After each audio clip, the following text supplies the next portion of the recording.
Hello नमस्कार, स्वागत है आपका हमारे चैनल मैथ एंड जीएस पर। देखिए सर, बिना समय गवाए और इसी सेशन को एक आगे तरीके से क्रमबद्ध तरीके से बढ़ाते हुए देखिएगा।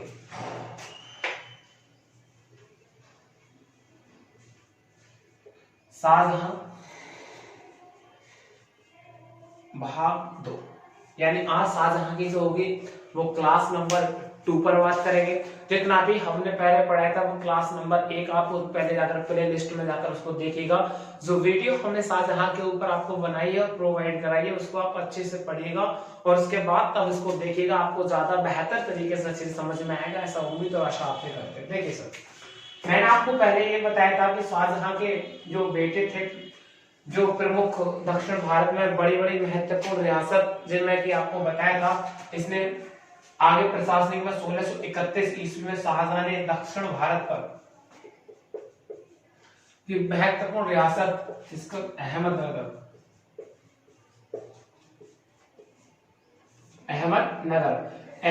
को इसने जीता था। अहमदनगर का इस समय राजा हुआ करता था कौन?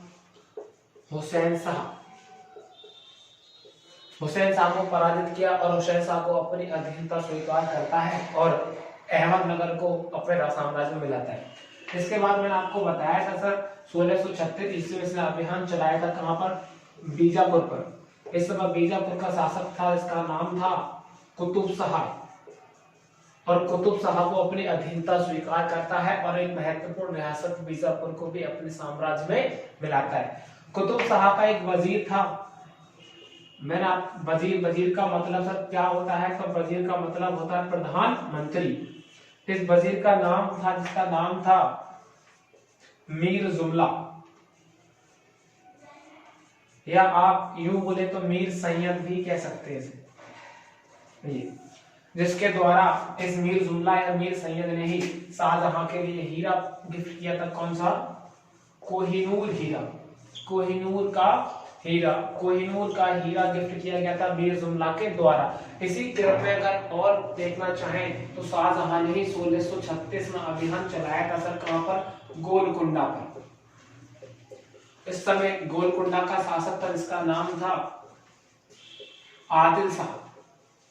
आदिल शाह को पराजित करता है और अपनी अधीनता को स्वीकार करवाता है। ये कुछ इसकी मुख्य पॉइंट थे जो एक दक्षिण भारत की महत्वपूर्ण जगह थे जिनको इसने फतेह किया, जीता था। 1631 में दक्षिण में अहमदनगर को मिलाया था, 1636 में इसने बीजापुर को मिलाया था, 36 में फिर इसने गोलकुंडा को मिलाया था। देखिएगा आगे की तरफ बढ़ते हैं और करते हैं बात। सारी ये बातें हमारी क्लास में आपके साथ पहले भी हो चुकी थी पिछली वीडियो में। देखिएगा आगे। और हाँ, आपसे एक कहनी था, देखिए सर इतनी मेहनत कर रहे हैं, कम से कम आप चैनल को सब्सक्राइब कीजिएगा और कोई कमी रहती है तो कमेंट के सेक्शन के माध्यम से आप बताइएगा जरूर। जब तक आप बताओगे नहीं हमको कैसे पता चलेगा? ठीक है सर, और ध्यान से पढ़ते रहिएगा। चैनल को सब्सक्राइब जरूर करिएगा नीचे, क्योंकि चैनल को जब सब्सक्राइब करोगे जब वहां बेल आइकन आएगा उसको भी प्रेस कर दीजिएगा, जो घंटी का निशान आता है। तो आप उसको जब तक नहीं दबाएंगे तो आपको हमारे द्वारा बनाए गए वीडियो नहीं पहुंच पाएंगे। आप ऐसा दबाने में सफल रहते हैं तो सबसे पहले नोटिफिकेशन आप तक पहुंच जाएगा सर। देखिए सर, शाहजहां के जो सबसे बड़ा बेटा था उसका नाम था दारा शाह। उससे छोटा था औरंगजेब। इसके बाद था मुराद बख्श और इससे छोटा था शाह सूजा।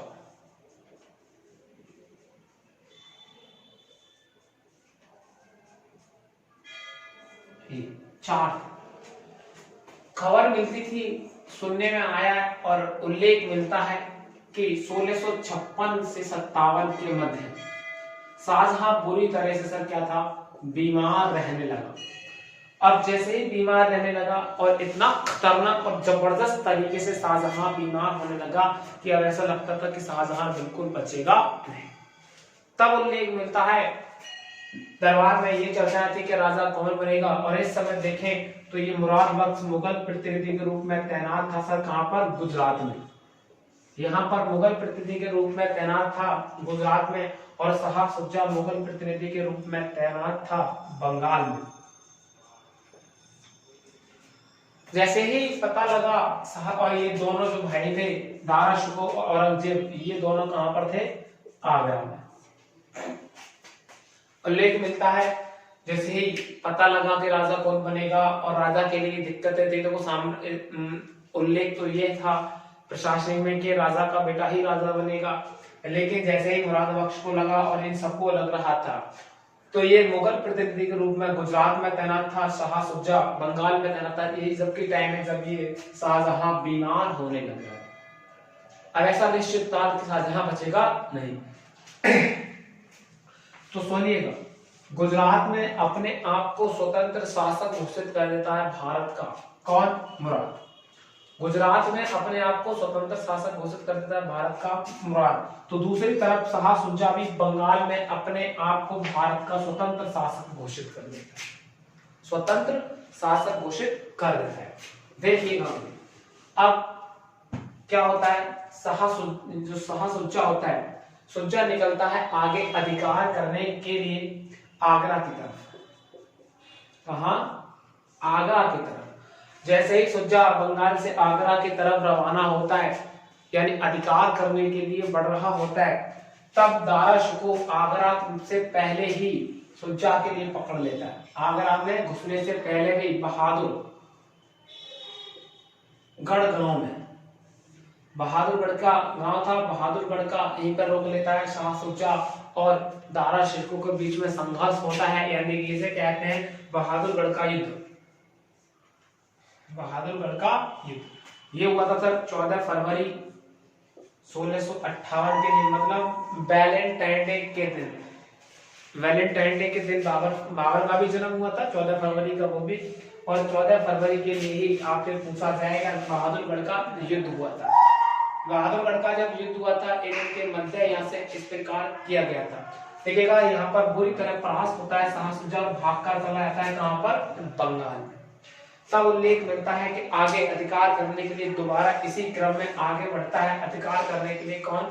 ये तो पराजित होकर चला जाता है, लेकिन जो मुराद बख्श, इस प्रकार उल्लेख मिलता है इस चीज के बारे में कि ये जो मुराद बख्श था आगरा पर अधिकार करने के लिए बढ़ता है। तब उल्लेख मिलता है मुराद बख्श कांटेक्ट करता है औरंगजेब से। इसने किसी के माध्यम से सुन रखा था कि शाह सुजा आया था, और इस प्रकार से इसकी सबसे ज्यादा बेइज्जती की थी। दारा शिकोह ने इसको बहुत मारा था, तो मुराद बख्श पूछता औरंगजेब से कि ऐसे ऐसे बताओ यार, ये कुछ हुआ था ऐसा क्या? तो औरंगजेब कहता है तूने तो सुना था, मैंने तो आंखों से देखा भी था। कितना नहीं मारना सही था, छोटा भाई था, इस बड़े को तो ऐसे थोड़ी मारा जाता है। उल्लेख मिलता है कि ये दोनों एकजुट होने के बाद दोनों सलाह मिलाते हैं, औरंगजेब और मुराद बख्श कैसा करते हैं, हम दोनों मिलकर इस दारा शिकोह का काम खत्म कर देते हैं। मुराद बख्श कहता है कि ये बात तो ठीक है, लेकिन एक बात बताइएगा, हमने इसका निपटा लेंगे, बाद में देखा जाएगा, पहले ये बता हम दोनों में से राजा बनेगा कौन? औरंगजेब कहता है दारा शिकोह को पहले खत्म करते हैं, उसके बाद बैठकर तय कर लेंगे राजा कौन बनेगा, लेकिन नहीं, मुराद बख्श कहता है पहले ये बता राजा बनेगा कौन? उल्लेख मिलता है कि ये नहीं कुछ जाता है, तो औरंगजेब मुराद बख्श के लिए अपधर्मी भाई की संज्ञा दिलवा देता है, और उल्लेख मिलता है दोनों मिलकर जाते हैं, इस बार दारा शिकोह पर अटैक करते हैं, यानी कि ये हुआ था अप्रैल, यानी 4 अप्रैल 1658 सॉरी अप्रैल 1658 के लिए, 15 अप्रैल के लिए हुआ था ये, 15 अप्रैल 1658 की इस बार जो मुलाकात हुई थी दोनों के मध्य, एक तरफ था दारा शिकोह, दारा वर्सेस दूसरी तरफ औरंगजेब और प्लस मुराद, ये दोनों एक तरफ थे और ये दारा अकेला था, और ये दोनों के बीच युद्ध होता है, इसलिए इसे कहते हैं कहां पता ये पहला वाला तो मैंने आपको ये धर्मत का युद्ध, धर्मत का मैदान, धर्मत का युद्ध जो हुआ था दारा शिकोह और औरंगजेब के मध्य हुआ था। इस युद्ध में क्या होता सर, दारा शिकोह पराजित हो जाता है और औरंगजेब या फिर ये दोनों इस वाले टीम के मेंबर जीत जाते हैं। उल्लेख इस बात का मिलता है कि कुछ समय के पश्चात जब दारा शिकोह परास्त होता है, परास्त होने के कुछ समय के पश्चात 1 महीने के पश्चात मई में फिर दोबारा पुनः प्रयास करता है इससे बदला लेने का। इस बार 29 मई 1658 के लिए युद्ध होता है। फिर से दोबारा वही टीम से दारा शिकोह औरंगजेब यानी मुराद बख्श के बीच में इस बार युद्ध हुआ था। कहाँ का? बहादुरगढ़ का युद्ध। पहले हो चुका है धर्मत का युद्ध, ये हो चुका था। और इसके बाद उल्लेख मिलता है, देखो अलग अलग होता है। इस बार मुलाकात हुआ था, फिर दोबारा से प्रयास किया गया और इसमें बताया जाता था। लेकिन आगे चलकर इस समय कुछ घटनाएं भी घट रही थी, उसको बताते हैं, पहले वो ध्यान से समझिएगा। इस युद्ध के पश्चात हुआ कुछ ऐसा था, दारा शिकोह परास्त हुआ था, ये दोनों हार गए थे। कुछ ये जो कहानी है ना, ये बाद में समझ अच्छे से उधर से रिकॉल करते आएंगे तो अच्छे से आप समझ पाएंगे। सर पहले इसको समझिएगा। इस युद्ध के पश्चात हुआ कुछ ऐसा था, एक युद्ध आएगा इसमें दोहराई का युद्ध। ये राजस्थान पर दोहराई के युद्ध के पश्चात हुआ कुछ ऐसा था कि औरंगजेब ने दारा शिकोह के लिए सर बंदी बना दिया, बंदी बना दे। उल्लेख ये भी मिलता है कि दारा शिकोह जब परास्त हुआ था, उस परास्त होने के बाद जो राजस्थान जाता है, वहां का राजा अजीत सिंह इसको पूरी सपोर्ट करता है। अजीत सिंह ने अपनी शाही सेना को भी भेजा था दारा शिकोह की मदद करने के, लेकिन दारा शिकोह का हार हो गई और वो अपने अजीत सिंह सेना को लेकर भाग गया। उसके पश्चात दारा शिकोह को बंदी बना लिया गया और बंदी बनाने के पश्चात ध्यान रखना आगरा में बढ़ता है आगे। आगरा में आगे बढ़ते हुए आगरा में राज्य अभिषेक कराता है और अपने पिता शाहजहां को लाल किले के शाहबुर्ज में कैद कर देता है। आगरा के लाल किले के शाहबुर्ज में कैद कर देता है। किसको सर? शाहजहां को। और इसी शाहजहां की 1666 में मृत्यु हो गई थी इसी लाल किले में, शाहबुर्ज में। मतलब उल्लेख मिलता है कि जनरल सैनिकों के माध्यम से, जो कॉमन सैनिक थे, उन्हीं के माध्यम से इसका अंतिम संस्कार भी करवा दिया शाहजहां का। और शाहजहां को मर जाने के बाद मुमताज की कब्र में दफनवा दिया, मुमताज मकबरे में ही इसको दफना दिया गया था। उल्लेख ये भी मिलता है सर कि ये वही औरंगजेब है जो अपने पिता के अंतिम शोक में भी शामिल नहीं हो पाया था। आगे बढ़ते दिल्ली में जब आगरा में राज्य अभिषेक कराता है औरंगजेब, तो अपना जो औरंगजेब ने राज्य अभिषेक आगरा में कराया था,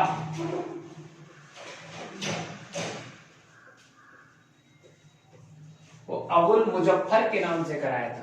फरमाया आपके कि आगरा में जब औरंगजेब बढ़ता है, आगे को शाहबुर्ज में कैद कर देता है शाहजहां के लिए और आगरा में राज्य अभिषेक कराया किस नाम से? अबुल मुजफ्फर के नाम से राज्य अभिषेक कराता है। आगे देखिएगा सर, अब जो बंदी बना हुआ था इसका दारा शिकोह के लिए, दारा शिकोह के लिए आगरा से ले बंदी बनाकर आगरा में रख रखा था। आगरा से कहां ले जाता है इसको?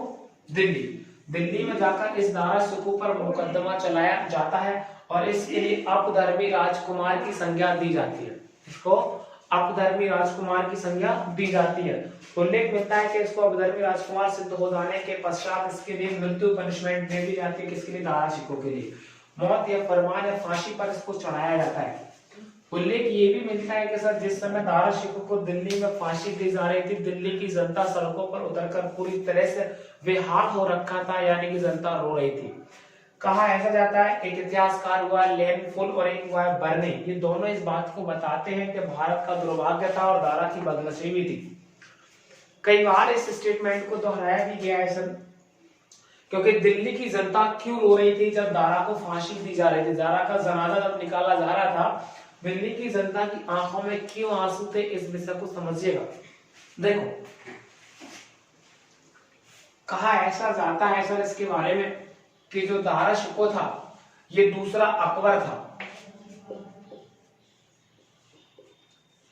दूसरा अकबर का रूप देखने को मिला था दारा शिकोह। जिस प्रकार से अकबर ने वो अकबर था, उसने भारत में कई सारी चीजों को ऑब्जर्व रखते हुए उसने सीधे से अच्छे से बताया था।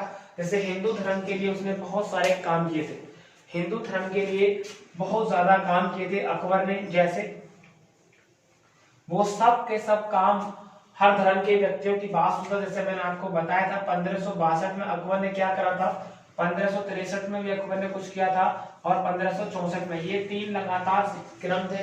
और अकबर के द्वारा हिंदू धर्म के लिए सबसे पहले किए गए कुछ महत्वपूर्ण कार्य थे। मैंने आपको ये बताया था अकबर ने सबसे पहले क्या करा था, दास प्रथा को रोक लगाई थी। इसके बाद सबसे पहले क्या करा था, तीर्थ कर को समाप्त किया था। इसके बाद क्या करा था, जजिया कर समाप्त किया था। यानी कुल मिलाकर अगर बात को देखा जाए तो हिंदू धर्म के लिए किए गए ये विशेष तौर से काम थे। अकबर ने अपने दरबार में अलग अलग विषयों पर अलग अलग लोगों की बात को भी सुना। और अकबर ने जैसे कई बार आपको बताया था मैंने, जैन धर्म के लोगों की भी बात सुना करता था, ईसाई धर्म के, यानी उसने एक इबादत खाना भी खुलवाया था, परेशान होकर सर्व धर्म के लिए भी खोला था। अकबर के दरबार में जैन धर्म का प्रचार करने के लिए 2 लोग गए थे, एक आचार्य हरि विजय सूरी और आचार्य जिनचंद्र सूरी, जिनके लिए अकबर ने एक के लिए जगत गुरु की उपाधि दी और दूसरे के लिए युग प्रधान की उपाधि दी। लेकिन अगर बात करें दूसरी तरफ तो ईसाई मिशनरी का समूह भी आया था ईसाई धर्म का प्रचार करने के लिए 1580 में अकबर के दरबार में, जिसका लीड या नेतृत्व कर रहा था फादर एकवा विवा। उसी प्रकार से अगर उल्लेख मिलता है कि ये अकबर का दूसरा रूप ही था दारा शिकोह। दारा शिकोह ने बहुत सारे काम किए थे हिंदू समाज के लिए, धर्म के लिए। जनता रो रही थी उस समय। उसकी इस इतने महान आदमी को, दारा शिकोह जैसे अच्छे व्यक्ति के लिए औरंगजेब ने फांसी के तख्ते पर चढ़ा दिया। ठीक है सर, अब आगे देखते हैं। अब जब औरंगजेब इसको फांसी दिला देता है तो औरंगजेब जो होता है वो अपना राज्य अभिषेक दिल्ली में कराता है। आलमगीर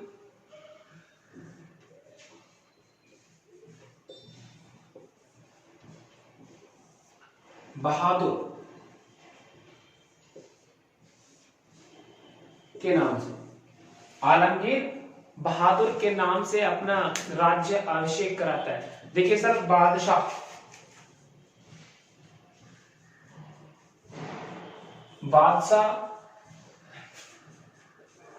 एक गाजी, गाजी का मतलब भाग्य की होता है। बादशाह भी शुरू से गाजी, और बादशाह की जो उपाधि है वो तो शुरू से ही है, पैतृक उपाधि है, पहले से चली आ रही है। इसका रियल नाम था मुहिनुद्दीन मुजफ्फर। मुहिनुद्दीन मुजफ्फर दिल्ली में राज्याभिषेक कराता है, आलमगीर बहादुर की उपाधि लेता है। आगरा में राज्याभिषेक कराता तो अबुल मुजफ्फर के नाम से लेता है। तो इसका पूरा नाम था, औरंगजेब का जो पूरा नाम था अबुल मुजफ्फर मुहिनुद्दीन मुजफ्फर औरंगजेब आलमगीर बहादुर बादशाह ए गाजी, ये इसका पूरा नाम था। अबुल मुजफ्फर मुहिनुद्दीन मुजफ्फर औरंगजेब बहादुर बादशाह आलमगीर ए गाजी, ये इसका पूरा नाम था सर। इसके बाद राज्याभिषेक कराता है कौन, ये व्यक्ति। अब भारत का नया बादशाह कौन बन चुका है सर, तो ये थी चारों भाइयों में उत्तराधिकार के लिए संघर्ष, जो युद्ध इसके विशेष तौर पर हुए थे। अब अगले पार्ट में मैं आपको पढ़ाता हूं सर। अब जो राजा आएगा उस राजा का नाम होगा औरंगजेब।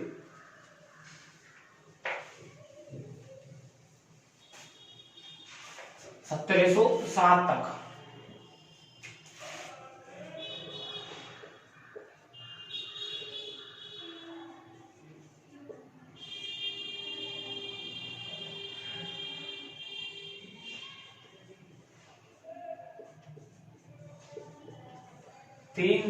मार्च 1707 के लिए इसकी मृत्यु हो जाती है।